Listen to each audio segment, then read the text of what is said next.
నీ తల్లి గర్భమున నుండినప్పుడే నిన్ను చూచే ప్రభు కన్నులు. యోచించలేవా ఏ రీతి నిన్ను నిర్మించే తన చేతులు. యోచించలేవా ఏ రీతి నిన్ను నిర్మించే తన చేతులు. నీ జీవితములో గమ్యంబు ఏదో ఒకసారి యోచించవా.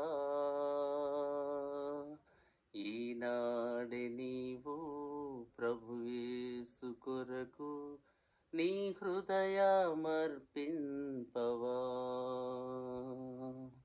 ఈనాడే నీవు ప్రభు యేసు కొరకు నీ హృదయమర్పించవా.